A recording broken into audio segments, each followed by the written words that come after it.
আসসালামু আলাইকুম প্রিয় শিক্ষার্থীরা, জাগরিকে আজকের আমার আলোচনার বিষয় হচ্ছে ষষ্ঠ শ্রেণীর জীবন ও জীবিকা।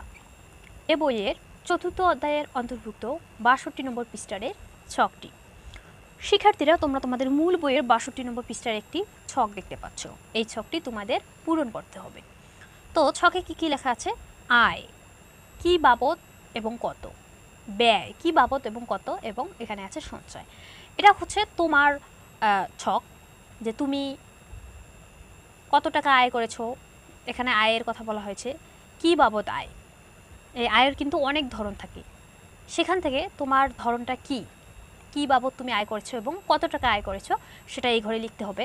এরপর এই আয় থেকে তুমি ব্যয় করেছো কতটুকু বা কোন কাজে বা কি বাবদ ব্যয় করেছো সেটা এই ঘরে, এবং এই আয় ব্যয় থেকে সঞ্চয় কত টাকা হলো সেটা এই ঘরে লিখতে হবে।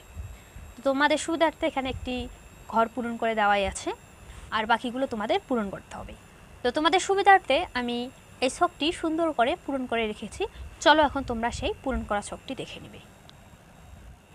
নমুনা উত্তর: আমাদের দৈনন্দিন জীবনে অর্জিত আয় আমরা কিভাবে ব্যয় বা খরচ করেছি এবং তা থেকে কত টাকা পরিমাণ সঞ্চয় করতে পেরেছি তা নিচের ছকে উদাহরণ দিয়ে দেখানো হলো। শিক্ষার্থীরা, এটি হচ্ছে তোমাদের মূল বইয়ের ছকটি আমি সুন্দর করে এখানে পূরণ করে রেখেছি। প্রথমটা তোমাদের করে দেওয়াই ছিল সালামি বা প্রণামী বা উপহার। এই বাবদ কত টাকা হয়েছে? ১০০ টাকা। এরপর ব্যয় হয়েছে খেলনা কিনতে, খেলনা কিনতে ব্যয় হয়েছে ৫০ টাকা। তাহলে আয় হলো ৫০ টাকা, ব্যয় হলো আয় হলো ১০০ টাকা, ব্যয় হলো ৫০ টাকা। এই আয় ব্যয় থেকে সঞ্চয় কত থাকে? সঞ্চয় থাকে ৫০ টাকা।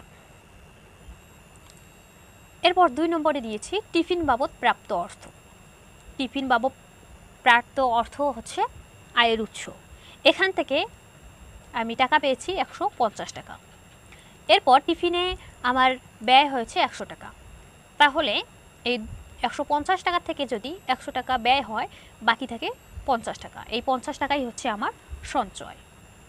৩ নম্বরে দিয়েছি স্কুল থেকে বৃত্তি প্রাপ্তি। এর মাধ্যমে আয় হয়েছে ৫০০ টাকা। এই ৫০০ টাকা থেকে আমার ব্যয় হয়েছে শিক্ষা সামগ্রী ক্রয়। শিক্ষা সামগ্রী ক্রয় করতে ৩০০ টাকা ব্যয় হয়েছে। ৫০০ টাকা থেকে ৩০০ টাকা ব্যয় হলে বাকি থেকে ২০০ টাকা। সেই ২০০ টাকা হচ্ছে আমার সঞ্চয়। ৪ নম্বরে ইউটিউবে সৃজনশীল কন্টেন্ট তৈরি করে আয়। ইউটিউবে সৃজনশীল কন্টেন্ট তৈরি করে আমি আয় করেছি ৬০০ টাকা।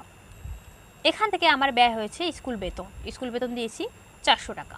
৬০০ টাকা থেকে ৪০০ টাকা ব্যয় হলে আর বাকি থেকে ২০০ টাকা, যেটা হচ্ছে আমার সঞ্চয়। তো এই হচ্ছে আয় ব্যয় এবং সঞ্চয়। এখন মোট আয়। মোট আয় আমরা কীভাবে পাবো? এই যে বিভিন্ন উপায়ে আয় করেছি সেগুলো যদি যোগ করি তাহলে মোট আয় পাবো। এগুলো যোগ করে হয়েছে ১৩৫০ টাকা।